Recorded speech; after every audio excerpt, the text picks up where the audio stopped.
去了看啊，来不及了，对，来不及。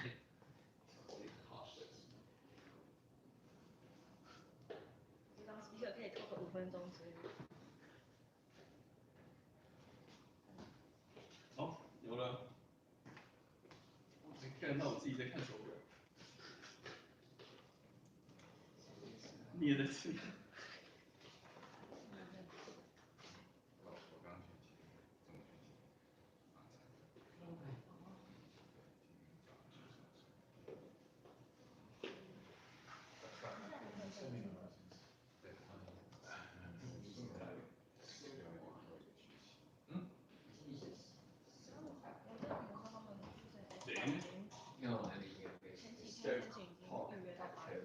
Oh yeah, yeah. I think so.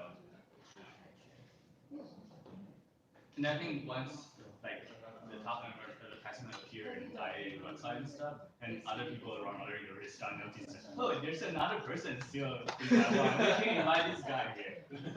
Very little overhead.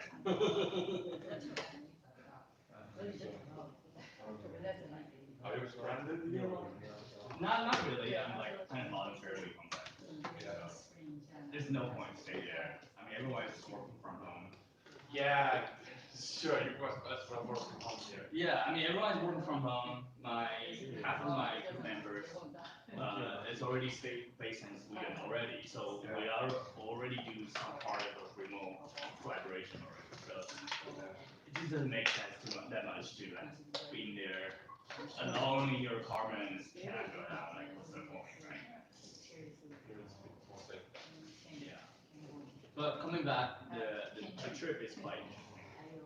Oh, you have to be like in this like quarantine. Yeah, I have to do that. I mean, that part's okay. It's just the trip itself, like taking a flight while your fellow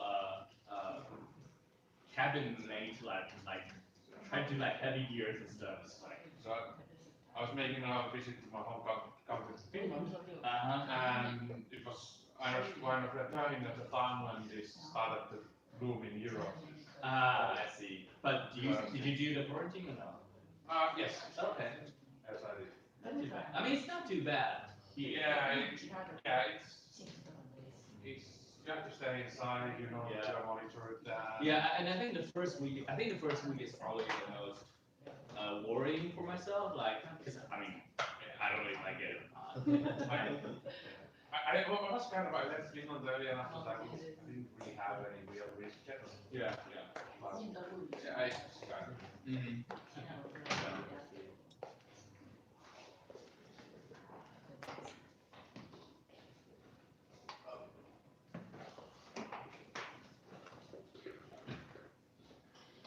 你可以自己选。因为我通常都这样比较便利。所以我们灯都会开着吗？什么？灯。这样可以啊，我 slide 都是白色背景。哦，上次有一位就是陈信宇，他就是都是黑的，所以他脸就黑黑的。我后来我就是发现这个我就改了，我就大部分都不会用黑色的背景，因为有时候不知道 projector 秀出来长什么。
Yao-Lun as our speaker to talk about star formation and chemistry. And he was a student at National Taiwan University as well as in ASIAA. And he worked with yeah. And then he moved to University of Texas at Austin for PhD. And his supervisor is Neil Evans. And he graduated last year, right? Yes. And then he spent a couple months in Japan as a JSPS fellow in Rikan and worked with Nami Sakai. And later he moved to University of Virginia as a Vico fellow in program. Sort of, yeah. Okay. So today he will talk about complex chemistry in embedded protostars. So let's welcome our speaker. All right. Thanks for the invitation.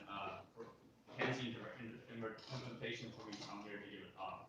And yeah, so VICO is actually a collaborative initiative in UVA, University of Virginia. So it's actually a combination of people from chemistry, astronomy, theorists, and also computer scientists. So it's kind of try to aim for this interdisciplinary science. So today I'm going to talk about some of our. This is mostly the project primarily working with a Japanese group and about how to use ALMA to probe the complex chemistry for embedded protostar and try to get some statistics out of it. So this is just a very artistic rendition of planetary systems, and this could be a disk, and you'll have planets forming in there, and they will also have some leftover bodies. Could be asteroids, could be comets in the end, and so this is sort of like I kind of view this picture as like approaching the final stage of planetary system, or approaching our solar system in a sense. But our job as people doing star formation, we tend to look back in time to see how does this material come to this stage, what are the composition of comets, planets in a disk, and how further back we can trace those material back in time. So to take a very broad view, we now already know for a pretty long time that our galaxy is full of molecular gas. And among those molecular gas, there are many star formation regions, isolated clusters. There are also low mass and or high mass star formation region. And among those regions, here just pick kind of three typical sources in different stages. On the left here is protoplanetary disk. I see there's a lot of structure here. This is a very big discovery in the recent years. We now see, we kind of see another disk and say, yeah, this is structure, sure. But it was not the case maybe 5 years ago. And then we started to see more structure in the more embedded source. So we're going back to time from left to right here. In more embedded source, you can see a thicker disk, and the image will be a little bit blurry, mainly because you have more material around the source. And so these will be the embedded protostar stage, and we go back further in time to pre-star stage. This is one of the famous source of 1544. So it's believed to be approaching the onset of star formation. And so we have these kind of gallery of sources we've been trying to figure out what they are, how to connecting them both physically and also chemically. And since there's a lot of molecular gas here, and one of the sort of recent discovery of these kind of sources is that they're not just have molecules, they have complex molecules. So this is the same three sources again, and with ALMA carrying over in 2015 discovered this isocyanide toward the disk, and in our survey we also see methanol for one of the components of this seemingly multiple system here. And in this pre-star port, in the very early stage of the star formation, we already see methanol kind of like slightly offset from the source. So this is very intriguing kind of fact, because then we're going to ask how those molecules appear in these kind of stages. does those sources have enough time? Does it have the right condition, temperature, and density to allow those molecules to be formed? Which is that methanol line? What is the frequency? This one? No, yeah. That one's 243 gigahertz. Yeah. Pretty high excitation.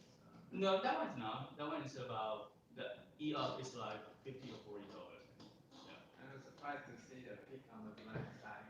So what is Yeah, we don't know what it is. We're still trying to figure out. Yeah. Yeah. So this is kind of one of the preliminary plots we're trying to figure out. Yeah. All right. So the big question that we will try to answer or try to ask is, does those complex organic molecule exist in every protostar system? And if so, or if not, how abundant they should be or they are in those young protostars. So I will just give a very quick, like 2 sentences summarize for the rest of the talk first, and sort of guide our trajectory in the next hour. As you will see later, the survey I'm going to talk about primarily today is called PG survey, and what we found is basically like these complex organic molecule, also people tend to call it comps, are very common in young protostars, especially methanol. It's basically detected everywhere.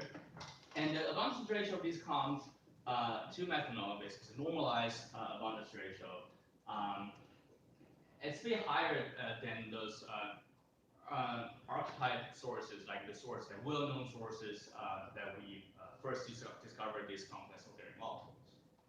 Okay, so let's go back to the beginning. We need to try to overview what's complex organic molecule before we can kind of dive into the detail of it. So complex molecules in the definition of the annual review by Perseus ALMA in 2009 is like we kind of arbitrarily determined that, okay, the molecule has to be complex once it has 6 or more atoms, and the terminology of organics is just basically being carbon bearing. And from our understanding so far, 100% of the detected species with 6 atoms, with more than 6 atoms, are organics, like just from the discovery we've done so far. So this is a very simple kind of empirical definition. And then, but then there's a kind of 2 flavors of these complex organic molecules. There's a saturated one and there's an unsaturated one. The saturated one means that they are richer in hydrogen. Basically, all of the hydrogen is bonding to other atoms with a single bond. You don't have double bond or triple bond. So that, say, 1 carbon atom can have 4 bonds coming to other atoms. So in that way, the saturated complex molecule are richer in hydrogens. And the unsaturated one are fewer in hydrogen, and their atoms tend to connect in double bond, triple bonds, or forming these kind of carbon chain. So these are like primarily 2 types of complex molecules. In the talk today, I will primarily focus on the saturated one for now. So most of our terrestrial organic molecules tend to be saturated or close to saturated. So we don't really see a very long carbon chain molecule on Earth. So here's a trick here. So people typically call these saturated molecules like complex organic molecules, and which we think by definition the unsaturated one is also complex and organic. So it should be called complex organic molecules, but that's not how people typically call it. Some people typically call it a carbon chain molecule or lone carbon chain molecule to try to emphasize the difference between saturated and unsaturated. So why we care about these molecules, like why we need to pay attention to these very complex molecules? But the very obvious reason is they are, as the molecule get more and more complex, they are more similar to organic life, basically. So one of there are a few species that people try to look for.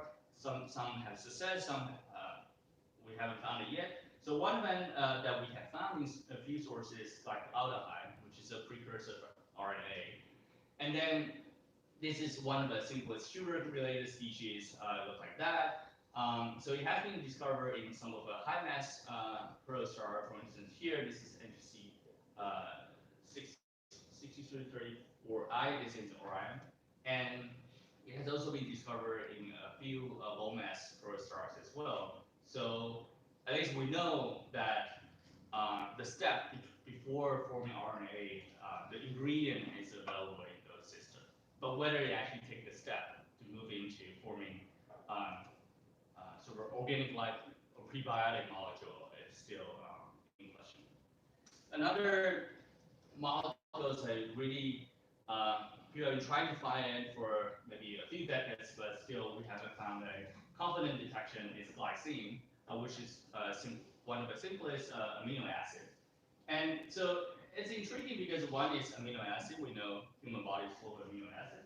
And then we also identify glycine from comet before. And so people are trying to look for it, and as well as kind of motivated by the detection of molecules with similar structure. So like acetic acid that have this COH structure here, or amino acetonitrile, they also have the similar structure here. You can kind of make a connection here. So it's very motivated. We really want to find glycine here, but so far it has been a little bit elusive. There have been tries to claim it before, but there also have been debates about those detections. So what about the kind of status for complex organic molecules in low mass sources?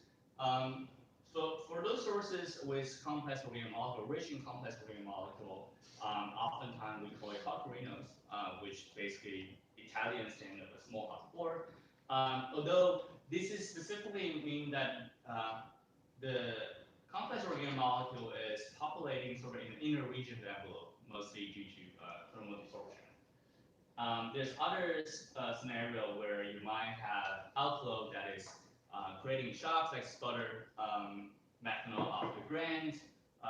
So there's other scenario that in question we'll try to figure out whether they are actually different scenario there, and try to look into whether different scenario creating a chemistry.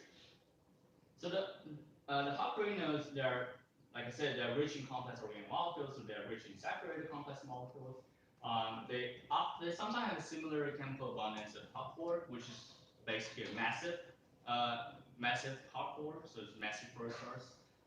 But the ratio of the some molecules are distinctively different. So their modeling efforts try to approach on both sides to see whether radiation, the high radiation in massive sources, give you a slight edge on a certain abundance ratio of molecules.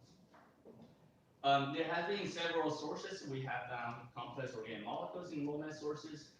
So here I just list a bunch, but I believe there's a lot more that I can include here. So here's one example that I've been working on before. This is BHR71. And so while we're using other lines like simple organics like CS, HCl plus HCN to try to probe kinematics, at the same time, we can easily see there's a lot more lines around, and of many of them we identify as a complex organic model. So there are kind of, you cannot really ignore them once you appear in your data or appear in the source. So there are some survey on kind of smaller scale surveys try to go for maybe a subset of a larger survey, or try to look for the statistic or occurrence rate of those complex organic molecules in low mass source. So then if we go back to the kind of basic kind of formation path of the complex organic molecules, although there's still a lot of efforts being trying to putting this to kind of work it out, but I think this is the kind of a broad picture of the formation of the comps, where you basically have in a very colder early stage of pre-steric core, a lot of freeze out is going to happen. You have molecule basically freeze out on dust grain and form ice layers there, and further hydrogenation can happen there. So you might have methane ice, you might even have methanol ice there, and then once the temperature warm up a little bit, those radicals on the ice can, because the slightly higher temperature, they can move around, they have better ability to move around to have reaction with other radicals, so that these grain surface reactions could kind of populate the ice on the dust grain to have more complex organic molecule. And then once the temperature is beyond about 100 Kelvin, those ice layer become molecules in the ice will be dissolved into a gas phase where you can either just like say you have methanol ice and then you become methanol gas, or further gas phase reaction can happen once the temperature is high enough. But one of the tricky thing is that a lot of observations we found that if within complex organic molecules mostly formed through gas phase reactions, the time scale we don't have enough time for those complex organic molecules to be formed to match the abundance ratio we have observed. So to put into kind of like an evolutionary graph, this is a modeling that done by Yao-Lun in 2013, where they started from the pre-stellar core, so that's before the formation of protostars, so that you can see time is in minus. And here I'm highlighting the gas phase methanol here. You can see before you only have very little kind of high temperature region, and as the system evolved, you have methanol populating larger regions. And obviously you can also see, for instance, aldehyde here, it was ice before and then become gas phase, which is solid line, and you have higher and higher acetaldehyde abundance. So why I keep talking about methanol for a bit, because methanol is actually pretty critical in terms of further formation of methanol, so complex organic molecule. So sometimes people will call methanol as like a parent species for all of the complex organic molecules. As you can see here, with either fluid dissociation or radical reaction, basically perhaps on dust grains or gas grain reactions, you can, starting from methanol, you can form a variety of complex organic molecules.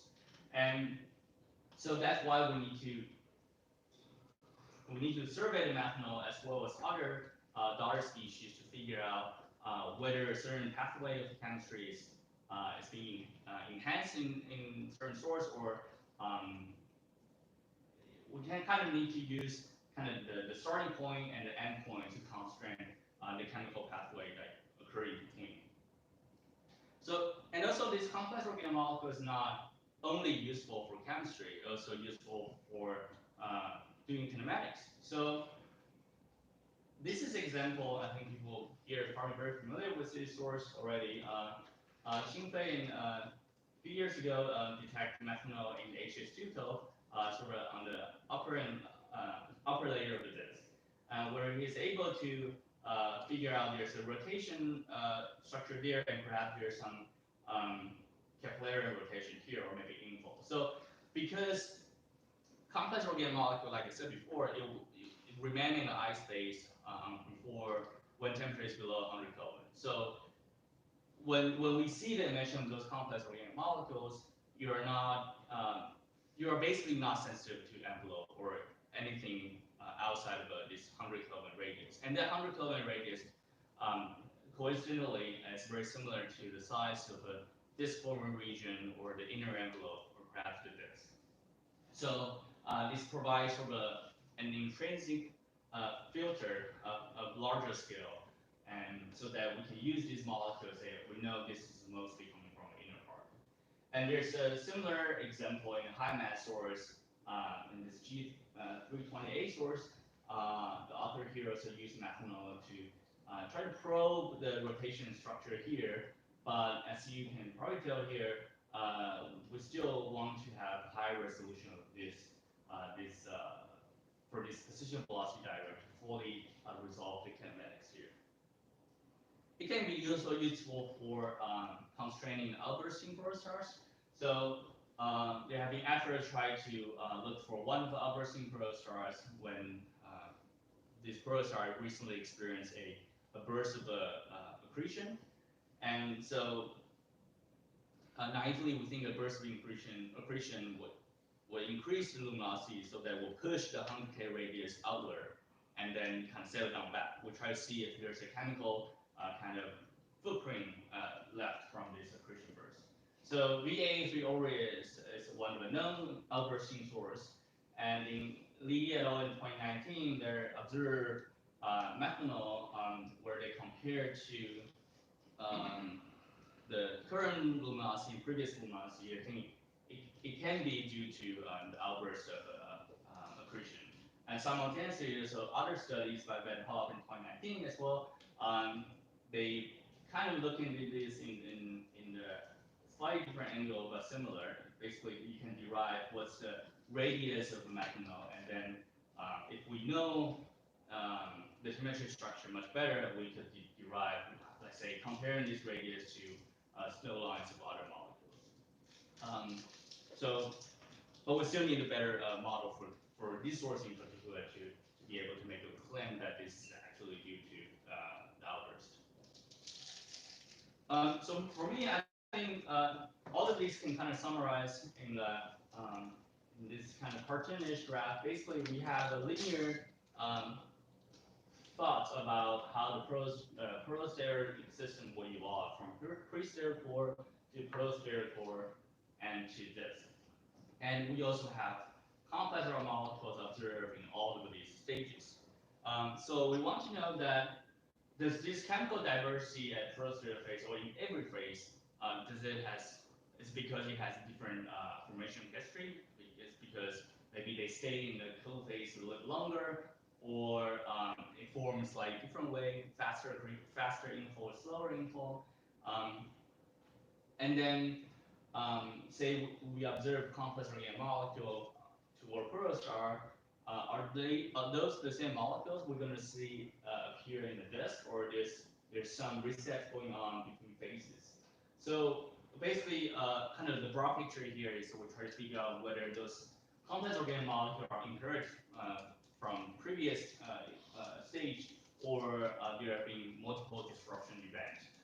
So, like say, methanol just appear and then destroy, and then you form new methanol, so that the abundance and everything, all the imprint from previous stage can be erased. So recently, there's been a very interesting study looking into the complex organic molecule in comet. So this is a famous source in 67P, observed by Rosina on Rosetta satellites, where Maria here tried to compare so the complex organic molecule ratio normalized to methanol in one of the very typical source of the Hawk-Reynolds IR6293, and compared to that numbers observed in the comet. And you can see for the CHO bearing molecules, you form very nice, sort of like almost linear relation, suggesting that they have a similar ratio. And for the nitrogen bearing one, you also look pretty well, kind of like consistent with this linear trend, but you can see there's a lot more uncertainty because of upper limits. For the phosphorus and sulfur species, which I'm not showing here, the correlations become a little bit worse. But the very tight correlation here between basically observation measurements were two totally different objects in different stage, but show very good correlation, suggests that comet can actually still have, it's basically contain the material from the pristine protosteric envelope. There's also other sort of comet surveys for complex organic molecules.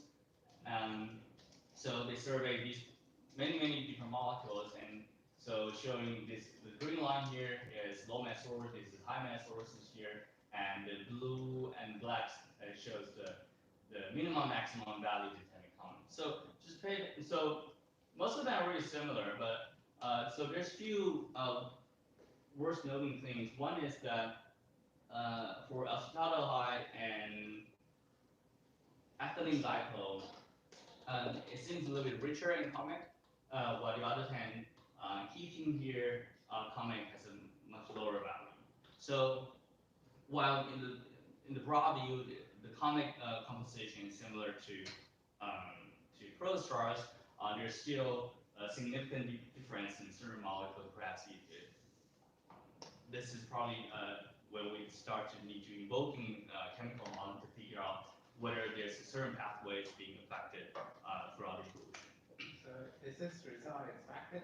Especially in the previous slides, I'm pretty surprised that the Almond ratio is so tightly correlated with the measurement from another occurrence. So it means like you quickly, well, the chemical never quickly saturates to a certain stationary stage, and then it never evolves. Yeah, so I guess it really depends on where the comet is forming. If the comet is forming in the very outer layer of the disk, it does not go through too much of the thermal processing. So, say it's stay in the edge of the disk and it just never be accreted, and it's not going to be affected by the inner, basically the temperature it experiences more or less the same. Somehow it has to achieve that very common abundance ratio that every source. Yeah. So stop there. So we also find in our survey we also find similar things. Like some species just really tightly correlated, and so suggesting that either the chemistry is very similar or there's another kind of more dominating factor we're missing here. So what is the chemical model telling us? So like in those Akawa model, I see all those lines are varying like crazy over time. So I didn't see. So from my understanding, those chemical models are heavily dominated by your input physical structure. So from what I understand, you can pretty much, for a given source, you can come up with a model to match that. So I don't think at this point we know what the chemistry is supposed to be like for these sources.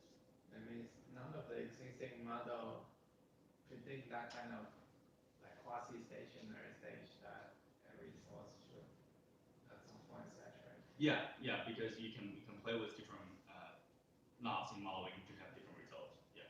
Yeah, but the algorithm model is dominated by the warm-up, right? Yes. It's, like going up and down like crazy just because.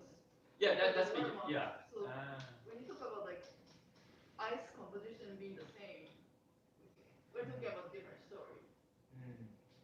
So when there's warm-up going on, then it's supposed to like go up in the gas phase, right? Yeah, but this source, error 16293 minus 2422b is one of the warming up source, right? So it's an ongoing hardcore, so why it doesn't give you a crazy abundance ratio? I mean, if you go back to the previous slides. After the warm-up, the gas phase. So one, can you go back to the previous slide? So, yeah, so I'll move to the next one. Yeah, so on the left panel, the vertical axis, gas phase measurement supposedly. But the comets are ice. Horizontal is Those ice. are, I think that's volatile, so that's gas emission. It's detected from mass spectral. Yeah. So the horizontal, but well, so that is a very fractionally released molecule from the surface of that comet. Yeah. It's more likely to be like the same with the solid phase abundance ratio. So then we are comparing the gas phase measurement of the hot corona with a solid phase abundance ratio, and then see the tight correlation. Yeah, but after warm-up, if it reaches a certain temperature, then all the ice is supposed to evaporate. So the abundance should match the solid phase. abundance, right? So in the model, so we expect in the solid phase, so all the chemical abundance ratio saturate to a certain value and then becomes like stationary over time. In the model, ice is not necessarily so. I think from Speaker survey, the ice composition also varied for a bit, but I don't know the number off the top of my head. But the evolution, the composition of the ice determined by how much time you have ice layer there, like what's the time scale of that, and what kind of environment you're in temperature-wise. And so hopefully James Webb can solve that for us. Hopefully I'm not out of time. Okay, so like I said, like Baba was saying, R1693 is a very typical source of hot granules. It's an explanatory source of hot granules. And I just discovered this new paper yesterday where they resolved these two sources. So the A source is, so this is the entire R6293 system. This is the B source when we found a lot of complex organic molecules. And A source also shows complex molecules, and now this author here was able to resolve it and derive some orbital constraints. So that's pretty cool. So, but the point here is that B source here shows here, and compared to A source, you can see B source has a fairly narrow line width. So that's really increased our ability to identify this molecule. While in A source, you also see a lot of lines, but for instance, you don't see something like this. You don't see this small peak here, so you lose, or you need to, it's more difficult to identify the species. But now, if we can use R6293B source as a template, and then we can test the abundance to other sources as well. The Magnan and et al. 2020 actually derived the abundance ratio between A source and B source here. And you can see some of them are very similar, but some molecules are vary quite a bit by maybe order of magnitudes. So I guess the verdict is still not. We still haven't reached the conclusion of whether even for the binary system, we see similarity of chemistry, but also we see difference in chemistry. So this, I don't think we still need to go a little bit, kind of go for maybe a large number of statistics for this binary source in detail, or from the modeling side to actually work out to see whether this difference makes sense or not. Complex molecules are detecting isolated source. So P335 is one example. It's a very low mass source, very low luminosity source, and so show very rich complex organic molecules. BHSM on the other hand, as a wider source, which also show complex organic molecules. So we already see here this is more or less a common feature here.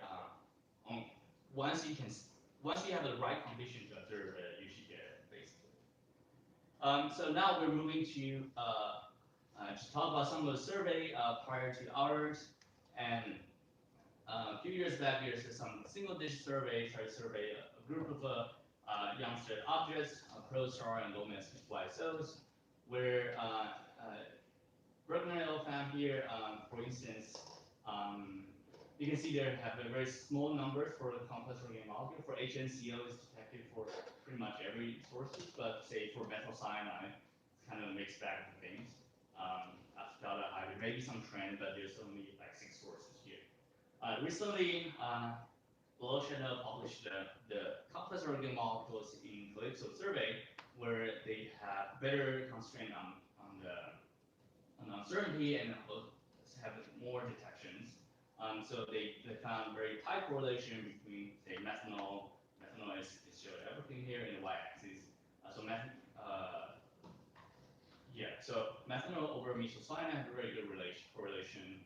Like methanol versus dimethyl ether, pretty good correlation. Methanol, but you can see that this uncertainty gets pretty large once you're down to like a few detections.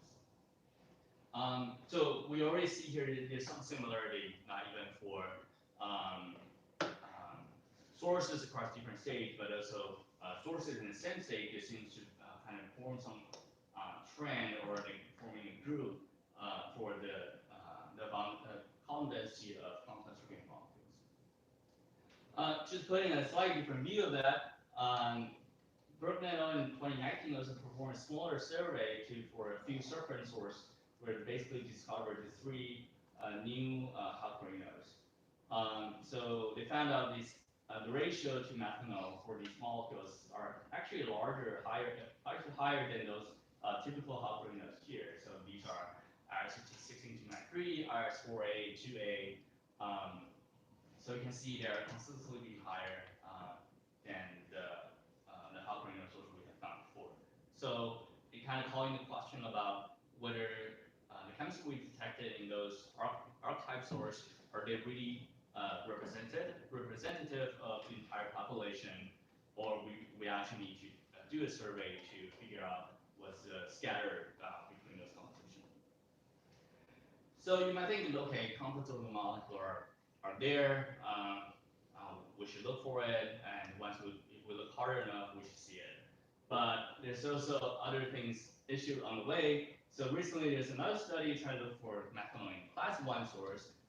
So this is basically gathered with their source showing in C2H. So they will try to look for emission like this red line here, this red spectrum here, and which is their model prediction, and the blue spectrum is what they observe.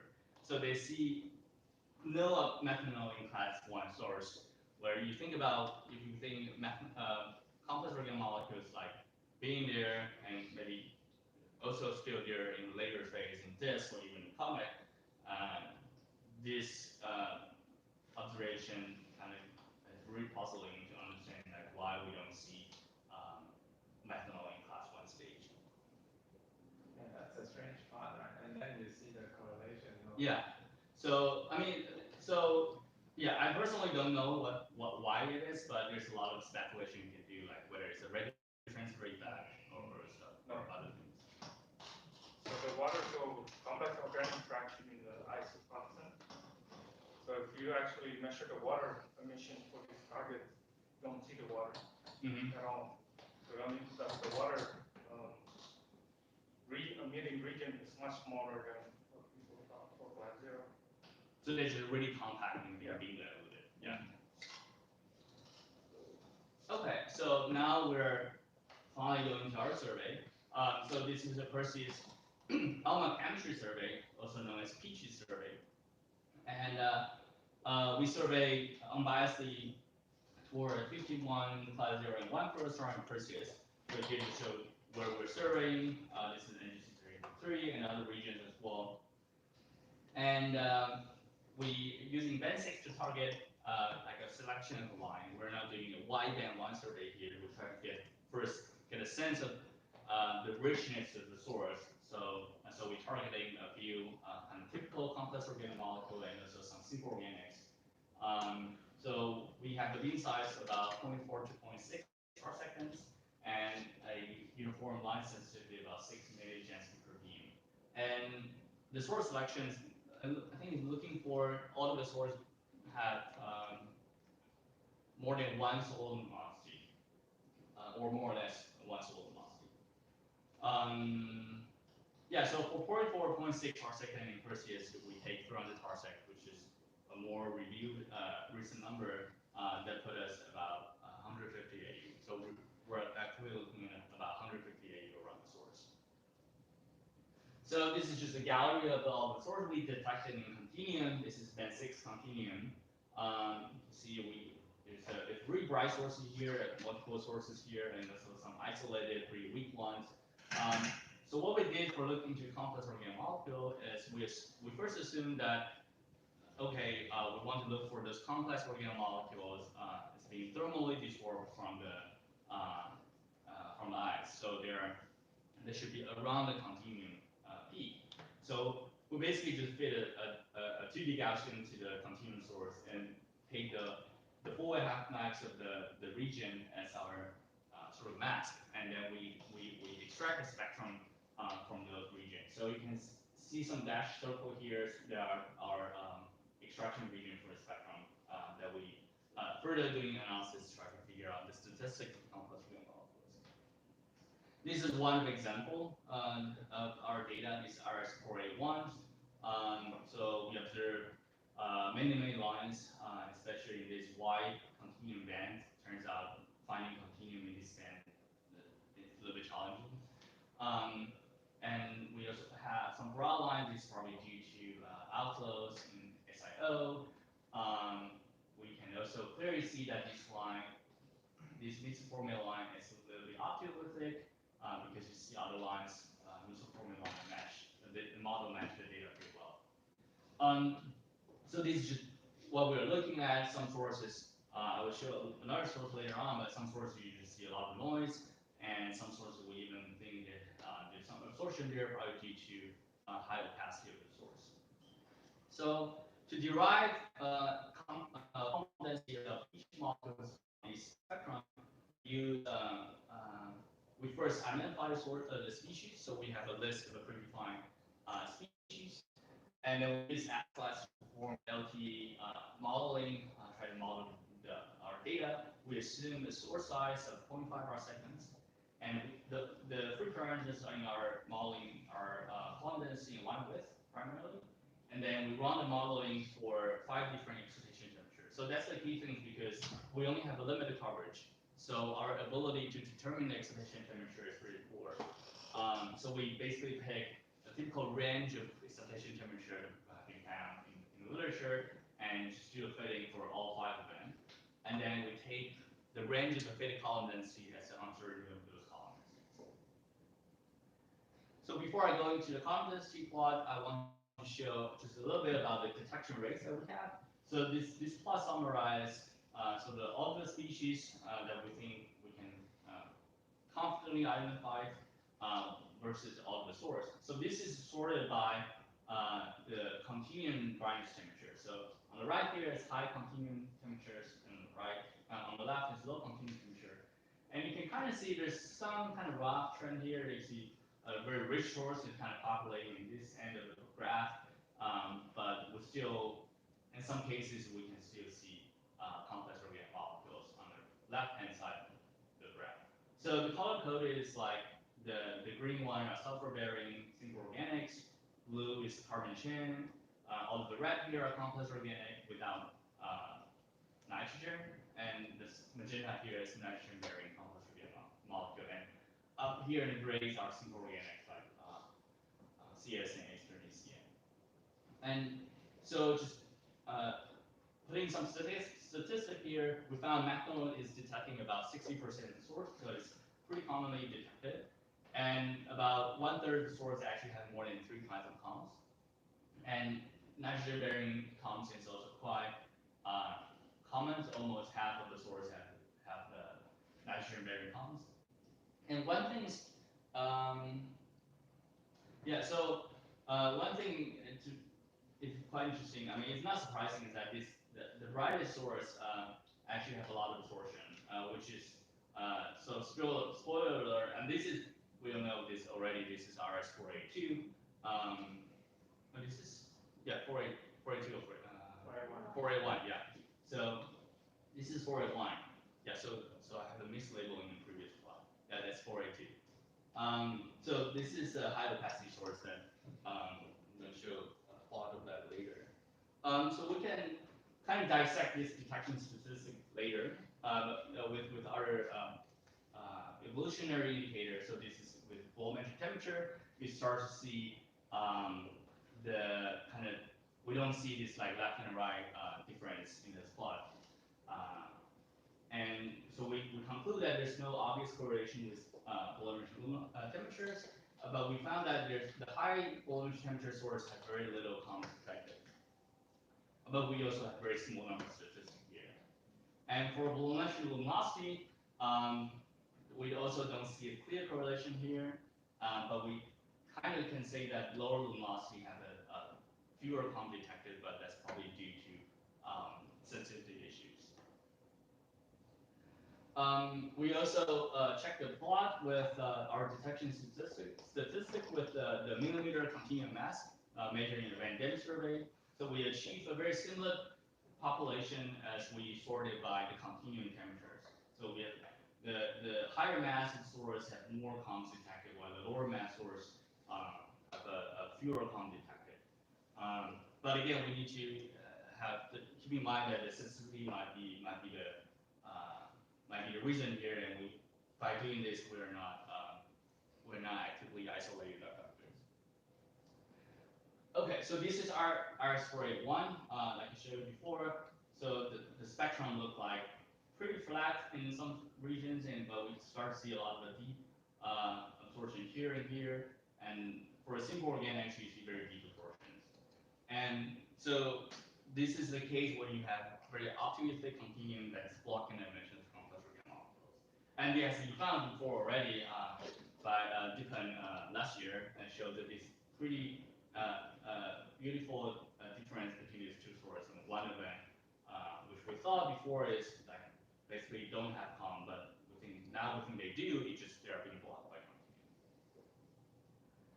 Okay, so Going to the continuum column density, going to a column density, here I'm plotting methanol versus mesocyanide as the plot I showed you before in a Calypso survey, where they also only have a few points, maybe close to 10 detection here. But now we have a lot more points and plus some upper limit here. We also see this very tight correlation between these two molecules. And this is quite interesting because methanol has a very clear icy origins, while mesocyanide does not really. I think that the formation for mesocyanide is still in debate, but it does not have a clear icy origin already. So the basic idea is that these two molecules does not necessarily have the same origins chemically, but they also show really tight correlation as we observed. And we put together sort of a group of 4 molecules that we have the most detection. So it will be methanol, mesocyanide, mesoformate, and dimethyl ether here. So you can see that they are more or less correlated with each other. The dimethyl ether and mesoformate also have pretty tight correlation, which is not surprising. They are both daughter species from methanol. And other plot has a little bit larger scatter, but they also have fairly good correlation. But so here I'm plotting just column density versus column density, but column density need to be normalized by basically the gas density around the source. So we use the continuum brightness temperature as normalization factor, basically as a probe to column density of the gas, or column density of molecular gas. So if we do that for the same mesocyanide versus methanol, we get the same pretty tight correlation. We also try to take, so this is basically abundance ratio. We take that abundance ratio to normalize by 2 different evolutionary indicators. So elbow and people. We also have pretty tight correlation for this same pair of molecule. So this might be one example, shows that these 2 evolution indicators is not really it's not really it's not very impactful for the correlation of molecules. It's not either make the scatter more randomized, or it's not even make the correlation tighter. For other set of molecules, so here it's mesocyanide versus dimethyl ether, you can see the effect of normalization for elbow and people is kind of moving the correlation strengths up and down a bit. And so the basic conclusion here is that we don't think elbow and people are dominating factor for the abundance ratio of complex organic molecules. And beside the 4 molecules shown here, we also have a lot more. So I'm not going to show you all of them because we're still trying to figure them out. So, but we also have a lot more molecule here, and we can, if we have a good chemical model, we can try to look into that and see if those ratio make sense or not. Okay, so from the correlation plot, we can draw a line, basically do a linear fit. We can derive the ratio. And so let me go back to this plot. I showed this plot before. This is a survey done by Bergner et al. In 2019, and I took out a column where the molecule we're not detecting in our survey. And here's another survey that she did a few years before. It's a single-dish survey, and because we can derive ratio, we can put our numbers sort of on this kind of graph to see whether they are consistent. So the blue bars here are the sort of the range of ratio we got from our data. It is quite consistent with her serpent survey, and it is not consistent with those typical Hawk nodes. It's also show a higher abundance ratio for the typical Hawk nodes. Here, and also quite consistent with some, like say, mesocyanide and acetylate are quite similar. And for mesoformate and dimethyl ether, we are having a higher abundance ratio. But this is from a single-dish survey, so a lot of mean dilution factor for molecule can be factor here. So basically, we think a very similar chemistry as a reference survey, sort of mini survey, but we don't see the same chemistry as the typical Harvard sources. One bit of exciting thing or the interesting thing is that once we plot this ratio,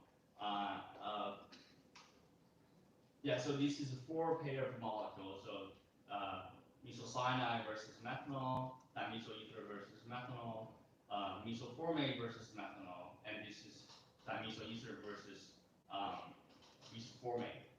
And I'm plotting here as a function of continuum temperature. And you can clearly see there's a rise in these two graphs here. But the rise here is maybe not prominent, or you can probably just draw a straight line along these data points. We also don't see a clear trend here. So one thing to note that is mesoformate and dimethyl ether are both daughter molecules of methanol. So they are formed from methanol. Methanol is one of the ingredients to make those more complex molecules. And there's basically two scenarios we're thinking for explaining this rise here. One is that methanol has actually become more optically fit for a high continuum source. So basically have a drop down of methanol. The other reason could be that some methanol in a high temperature region or in a brighter source actually being converted into their daughter species. So some of your methanol has turned into mesoformate, so you naturally have this rise in this ratio here. And so in that sense, it kind of makes sense because you don't see such variation in the ratio of these two daughter species. And for mesoformate and methanol, we're not expecting to see such conversion factor because they are not that much close related chemically. Okay. So I think I mentioned kind of close related to Baba's question. There's been thinking about trying to look for the ice in Protostars to basically probe the ice composition just before it becomes thermally absorbed, and to see if we recover or can we say they are actually coming just from the ice, so that kind of prove the gas grain reaction making those columns, or maybe there's some other reaction we're not fully figure out. So it's basically trying to make connection from this absorption spectrum from ice to the gas phase. So hopefully Jeff Webb can launch someday, and we'll be able to survey many protostars. This is from one of the early release science programs, so they're going to do a few sources in a bit detail and try to provide the tools and the modeling for the community to look for further look for the ice features in near infrared too. And I think this has a pretty good synergy to the gas-phase comps that we observed with Almond. Okay, so to conclude that, I think it's a very we can kind of draw the chemical evolution in Protostars in this very simple graph. When you have time goes in this way, but also its radius moving this way, because as the particle or gas particle can move toward the center because of collapse.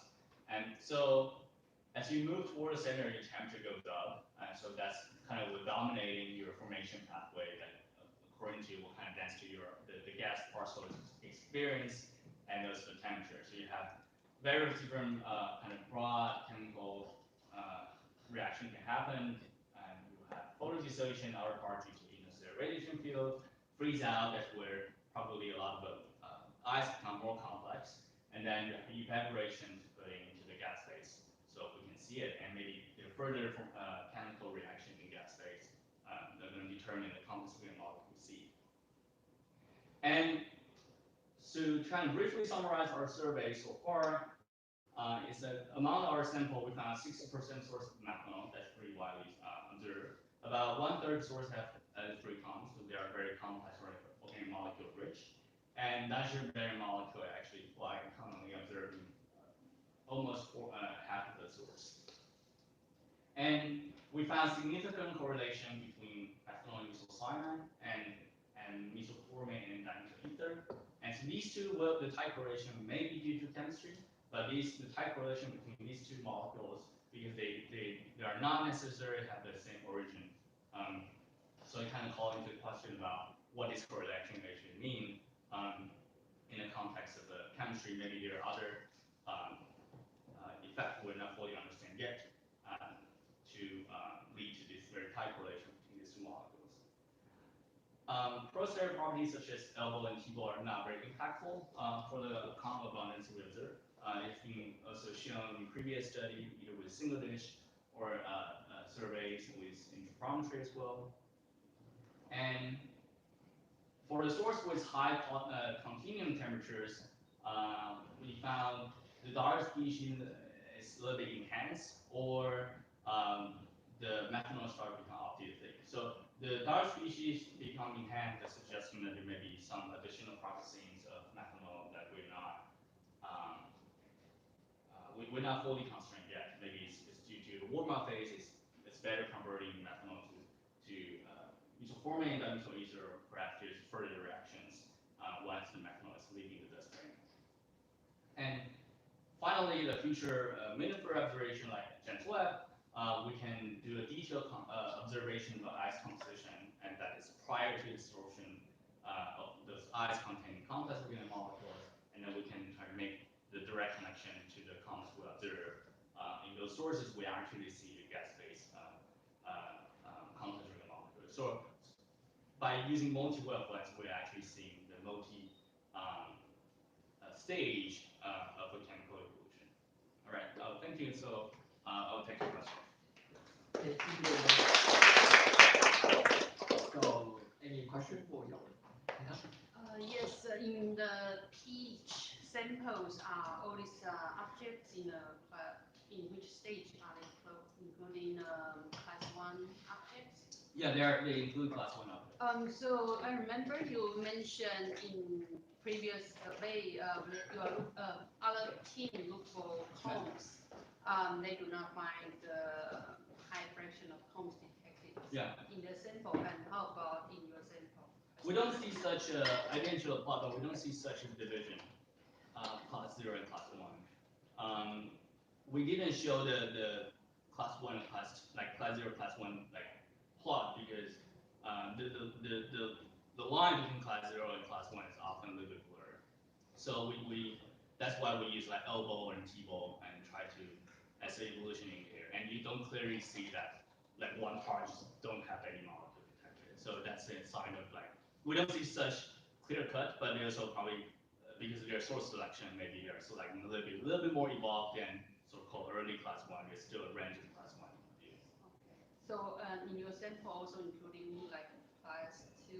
We don't have class 2. Yeah. Probably. Thank you. So, any other question? So you have shown us the 67P result. So how's that compared to other columns? In our survey? I mean, in the survey before, So I think for Comet itself, we already have pretty large scatter. There's some complex organic molecules not detecting in one comet, it's detecting other comets. I think 67P has become such kind of the source we tend to use as comparison, is it has a much comprehensive measurements from that spectrometer. So I think at that end, it's mostly due to the lack of sampling, and we just don't have a good sense of what the chemical composition of the comet period. For 67P as well, we also only learn about the surface, and then you need to think about whether there's a layering structure. Are we actually probing the kind of bulk property of the comet as well? Any one last question? So how does the abundance ratio of VAAV3 already compare with your class 1 and class 1 source?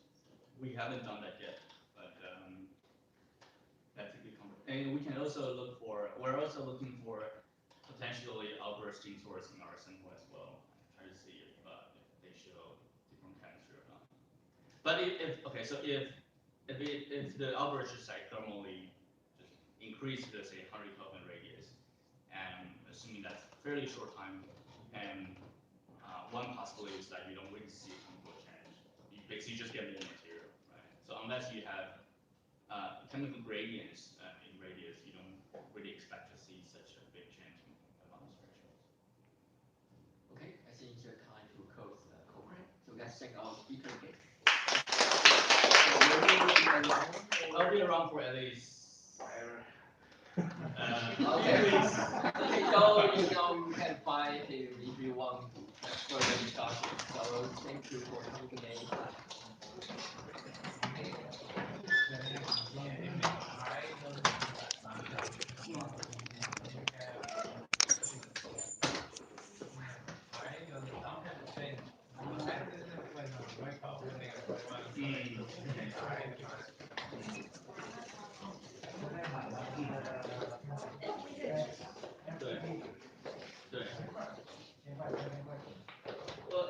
我们觉得就它是一个 carbon 长毛。